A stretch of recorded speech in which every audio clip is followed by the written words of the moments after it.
Ser podcast.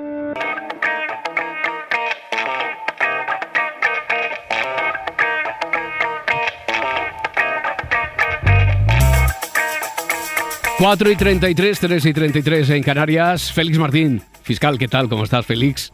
Hola, buenas noches, Roberto, ¿cómo buenas estás? Buenas noches, muy bien. Bueno, te echábamos mucho de menos, que ya comentamos aquí con los oyentes, ya lo dijimos en su momento, que has estado 3 semanas en Bolivia, en comisión de servicios, aprendiendo muchísimo, me has dicho. Ha sido una experiencia brutal, ¿no? En todos los sentidos, Félix. En todos los sentidos, te diré, Roberto, que una de las mejores experiencias de mi vida. Félix Martín es fiscal, jefe de formación de la carrera fiscal, y le comentaba hace unos minutos a Mara Torres, cuando hacíamos el avance de lo que teníamos hoy, el tema del Faro era oro. Digo, mira, yo tengo oro puro, porque fíjate cómo son las cosas, que cuando Félix Martín nos propuso el tema de esta madrugada, y eso fue hace un par de días, es que no podíamos llegar ni a imaginar que el concepto sobre el que hoy Félix quiere hablarnos iba a estar situado ahí, en el epicentro del debate político. Todo empieza hace poco más de 24 horas, en el instante en el que empiezan a aflorar informaciones que apelan a las lagunas o resquicios de la ley del solo sí es sí, conocida así como la ley del solo sí es sí, huecos por los que podríamos decir se han colado algunos condenados que han visto la posibilidad de rebajar sus penas, apelando a esa ley. El gobierno, diríamos que la parte socialista del gobierno ha hecho en parte autocrítica.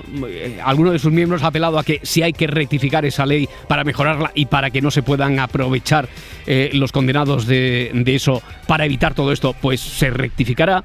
Incluso el presidente del gobierno ha dicho en las últimas horas que, atención Félix, que la Fiscalía tome nota para dictar doctrina de cómo debe aplicarse. Porque el gran debate aquí es, una vez detectado esto, ¿hay que modificar la ley o es que no se está aplicando bien? Yo sé que no era lo que teníamos previsto, pero es que como tenemos que hablar de perspectiva de género, que es a lo que ha apelado, por ejemplo, la ministra de Igualdad, Irene Montero, cuando ha dicho, no, aquí no hay que tocar nada, aquí lo que hay que hacer es que los señores jueces no sean tan machistas y que apliquen la perspectiva de género, a lo que hemos escuchado incluso a un portavoz de la Asociación Judicial, Francisco de Vitoria, responderle a la ministra, a ver, si eso es lo que cree la ministra, es ella la primera que tiene que hacer formación urgente en perspectiva de género. ¿Tú no creías que te ibas a encontrar en esta noche, Félix? Lo que sí que podemos ver es que la perspectiva de género está muy de moda, y por eso creo que es muy importante, si a ti te parece, que podamos hablar de qué es la perspectiva de género, cómo se aplica, por qué surge, qué ejemplos nos podemos encontrarnos, y así, ¿no?, pues que los oyentes puedan comprender muy bien este concepto. Es muy comprometido para ti emitir ahora mismo un juicio sobre todo este debate a diferentes bandas políticas, también del Poder Judicial, sobre si con esta ley lo que hay que hacer es rectificarla o aplicarla bien. ¿Tú qué crees, Félix? Lo que creo es que la Fiscalía General del Estado, además así creo que lo ha manifestado, va a hacer un estudio con gente súper competente para darnos criterios de interpretación. No olvides que los fiscales tenemos que aplicar la ley, el legislador tiene que legislar, y la Fiscalía General del Estado, lo bueno que tiene la Fiscalía General es que tenemos que actuar todos en unidad de actuación, y por tanto ahora corresponde a los órganos de allí, de la Fiscalía General, el estudiar pues todos los asuntos que están sucediendo para darnos criterios para unificar los criterios de interpretación, porque siempre que hay una ley nueva esto pasa, y estoy seguro, como son compañeros muy competentes, que ellos nos darán los criterios, pero a los fiscales, lo que nos corresponde es aplicar la ley que esté vigente. Y en esa aplicación hay que contar con ese concepto que era el que, en puridad, era del que querías hablarnos esta madrugada, de la perspectiva de género, que podría entenderse, sobre todo cuando se utiliza como moneda de cambio en el debate político, etcétera, que es un concepto político, que incluso puede estar tamizado por cierta ideología o filosofía. Pero tú aquí lo que vienes a explicarnos es que por encima de todo eso, para vosotros es un concepto técnico, ¿no? ¿Qué es la perspectiva de género? Eso es lo más importante. Yo creo que eso es lo más importante, de que, como tú muy bien has señalado, que ahora que se ha puesto de actualidad, que la perspectiva de género es un concepto técnico Vamos a dar en primer lugar 3 formas de aproximación a la perspectiva de género. Voy a intentar conseguir, a ver si consigo transmitirte para que tú me digas al final, Félix, me has convencido que es un concepto técnico. Vale. Primero, la perspectiva de género en el derecho penal es una manera de aproximarse a la realidad penal teniendo en cuenta las relaciones de poder entre mujeres y hombres. Vale. Segundo, ¿por qué? Porque pone de relieve que las relaciones de poder entre mujeres y hombres históricamente se han basado en la desigualdad, y esa desigualdad se ha traducido en todos los ámbitos de la vida. Desgraciadamente, Roberto, también en el delito. Y tercero, por tanto, ¿qué sería con estos 2 elementos que te he dicho? Pues la perspectiva de género sería un instrumento o una metodología que nos permite a los jueces y a los fiscales, 1, cuestionar, y 2, valorar la discriminación y la desigualdad en el trato entre hombres y mujeres derivado de las redes sociales, de los roles sociales, para tenerlo en cuenta en la aplicación del derecho penal. Vale, todo esto que me dices a mí me suena a la letra, es la teoría, y es muy, muy interesante, pero quiero decir, lo que nos estamos preguntando ahora, Félix, ¿qué aplicación práctica como fiscal tiene para ti? Vale, voy a tratar de deciros algo muy, muy sincero, de verdad, de corazón. Yo me he considerado, por cómo he sido educado, por los valores que me han dado mis padres y mi familia, como una persona ausente de prejuicios. Así me lo consideraba. Me consideraba una persona ausente de estereotipos de género. Pero me he acabado dando cuenta, gracias a la perspectiva de género, que desgraciadamente no es así.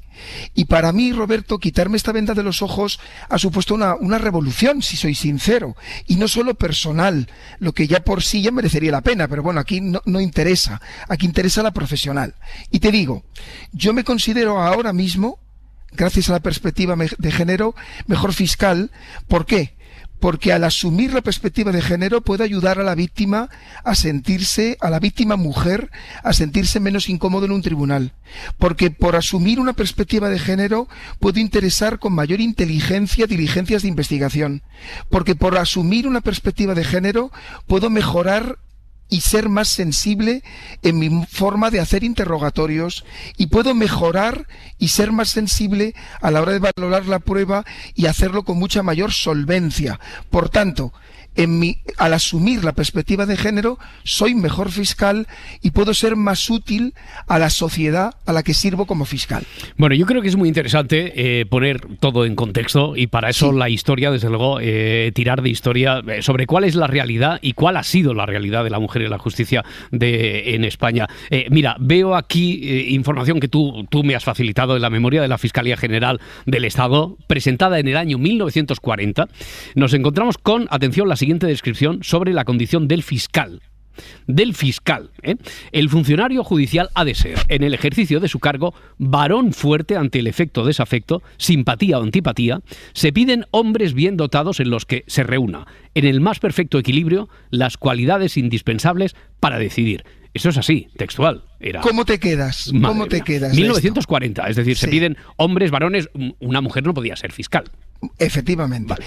Es que no hay cosa más chula para mí, ya te lo dije cuando preparábamos esto, que mezclar la historia, la sociología y la criminología, porque uno se da cuenta de muchas cosas. Fijaros, Roberto, lo que se decía en 1940. Y te digo más, hasta 1961, las mujeres no podían ser jueces y fiscales.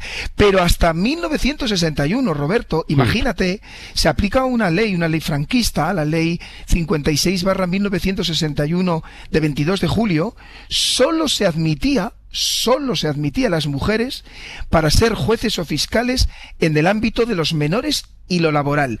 Y yo te pregunto, ¿por qué crees que no se dejaba ser jueces o fiscales en el ámbito civil o penal? ¿Por qué? Porque se entendía que no estaba preparada, que no podía tener capacidad. Bueno, es que remitiéndome a lo que ponía en la letra de la memoria presentada en 1940, ya se interpretaba desde el poder qué idea se tenía de la capacidad de la mujer, ¿no? Pues efectivamente se consideraba, fíjate qué perversión, se consideraba que como tenía más empatía, Ya. pues que en el ámbito civil, de familia o en el ámbito penal no podía ser una Anda. buena jueza o una buena fiscal. Imagínate la perversión de la realidad. Ya. Decíamos, ¿cuál ha sido la situación y cuál es ahora mismo? Ahora mismo ha cambiado radicalmente. ¿Qué porcentaje de mujeres son las que ahora mismo forman la carrera fiscal? Pues más del 65%. Más del 65%. Más de 60.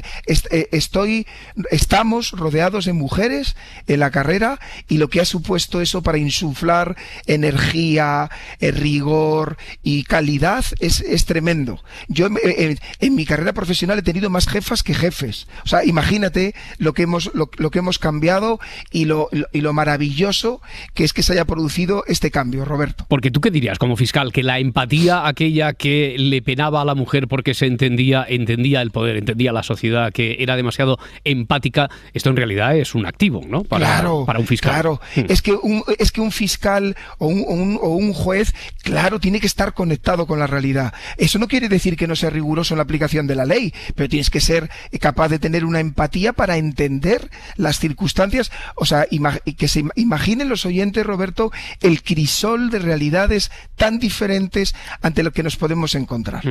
Bueno, nos has hablado de estereotipos de género que tienen repercusión en el derecho penal.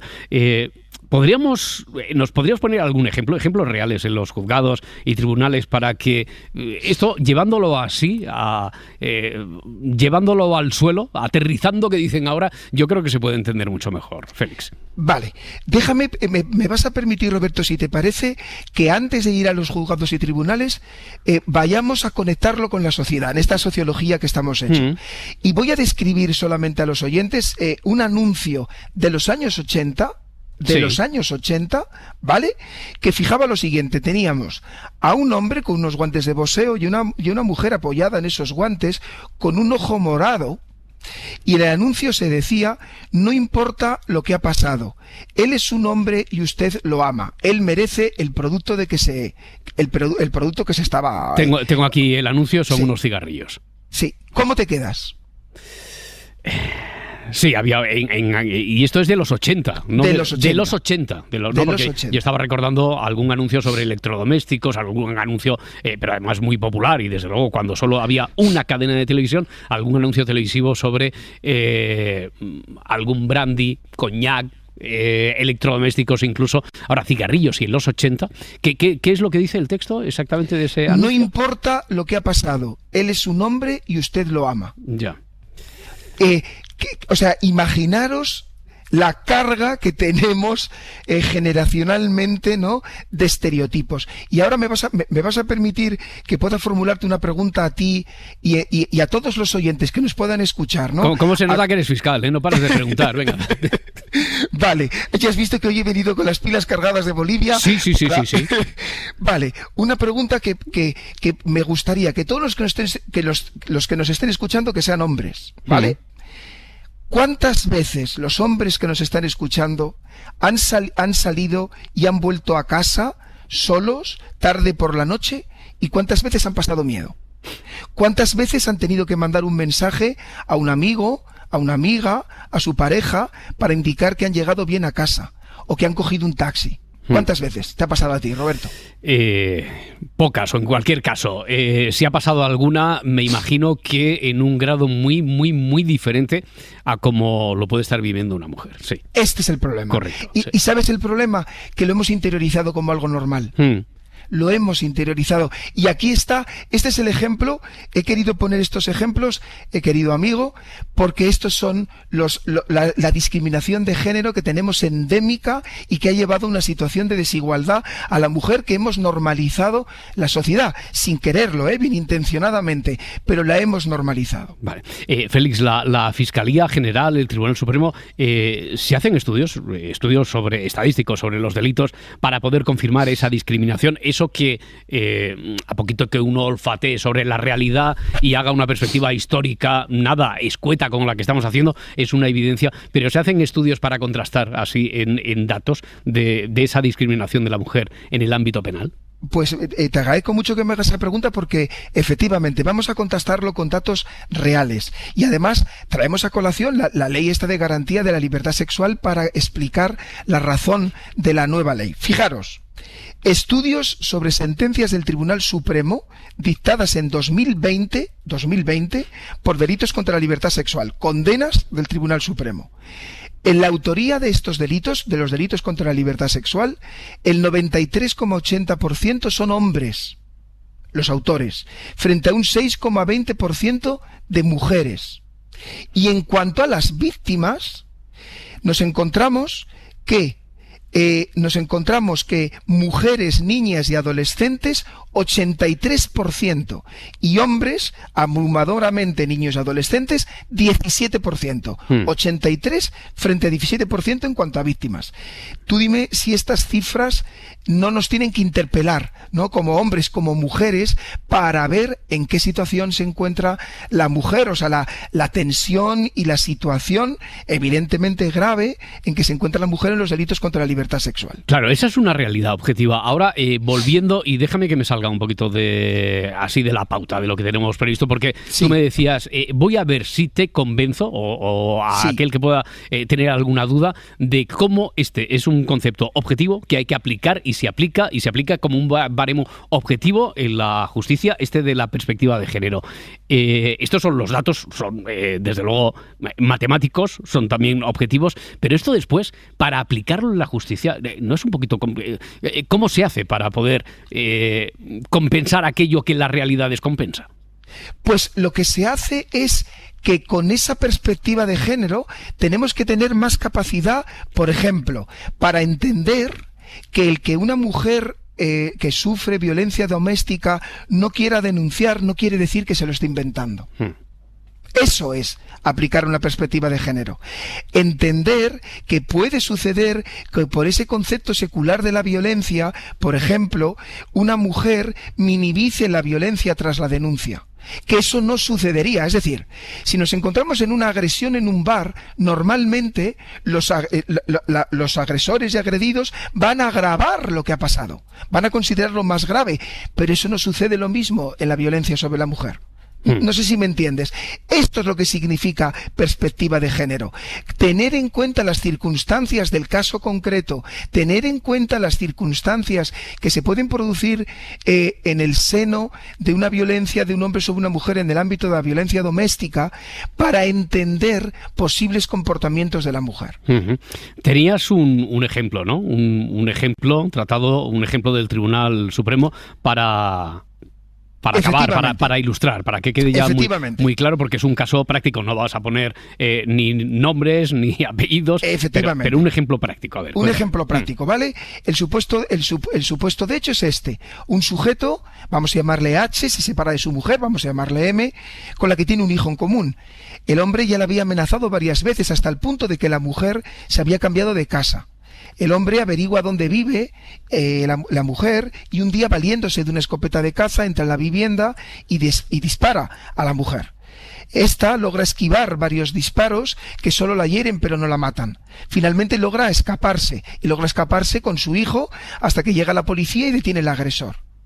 Ha habido denuncias anteriores de la mujer al marido por amenazas y la víctima tardó varios días en denunciar al agresor. Por eso, dice el acusado, o su defensa, no nos encontramos ante una tentativa de asesinato, no, nos encontramos ante un homicidio por imprudencia, porque yo no quería matarla. Si hubiera querido matarla, lo hubiera hecho. Son discusiones normales de pareja, y simplemente lo que quería dar a mi mujer era un susto. Y la víctima dice, no, nos encontramos ante una tentativa de asesinato. Y aquí, el Tribunal Supremo aplica la perspectiva de género. ¿Cómo? Vale, primero, nos dice: la víctima, la mujer, no es un testigo cualquiera, es un testigo privilegiado en los crímenes de género, ¿vale? ¿Eso qué quiere decir? Que hay que tener muy en cuenta su testimonio, que hay que tener muy en cuenta sus circunstancias. ¿Por qué? Porque la versión que puede ofrecer no solamente es de lo que ha vivido, sino de lo que ha sufrido. Y nos dice el Tribunal Supremo: ¿eso quiere decir que hay que dar mayor credibilidad a la víctima por ser víctima si es de violencia de género? No. lo que quiere decir es que hay que darle una credibilidad que por sí sola, si llegamos a considerar que no ha mentido, puede ser suficiente para desvirtuar la presunción de inocencia. Un solo testigo de la víctima, si es de violencia de género y le damos credibilidad, por sí solo, aunque no haya más pruebas, puede servir para condenar a un sujeto, ¿vale? En segundo lugar, nos dice la perspectiva de género, el hecho de que haya habido algún tipo de enfrentamiento entre el acusado y la víctima, eso no debe llevarnos a dudar de su veracidad, ya que la circunstancia de que existan antecedentes de otros delitos no debe decir, como se llevaban mal o como ha habido otras denuncias, eso quiere decir que a lo mejor la mujer se quiere vengar del hombre. No, la perspectiva de género nos debe hacer mirar que eso no es así. Y por último, tampoco puede restar credibilidad a la víctima que tarde unos días en denunciar. ¿Por qué? Porque la realidad de la violencia de género, ¿no, Roberto?, nos hace ver que muchas veces la mujer tarda en denunciar porque le cuesta asumir su condición de víctima, le cuesta asumir lo que ha sucedido y muchas veces minimiza o trata de minimizar la violencia de la que ha sido objeto. Qué interesante, como cada semana. Muchísimas gracias por el esfuerzo, porque yo sé, Félix, que haces un esfuerzo titánico para simplificar, para traducir, para que de una forma directa y llana podamos comprender todo aquello, todos los baremos y todas las circunstancias y casuística que tenéis en cuenta los fiscales y los jueces al tratar con este material tan sensible, porque no estamos hablando de material, sino que estamos hablando de consecuencias en personas y consecuencias humanas. Félix Martín, fiscal, muchísimas gracias. Hasta la próxima semana que abramos aquí el juzgado de guardia. Un abrazo, Félix. Muchas gracias a ti, un abrazo muy fuerte para todos. Adiós. Para no perderte ningún episodio, síguenos en la aplicación o la web de la SER, Podium Podcast o tu plataforma de audio favorita. Cadena SER. La radio.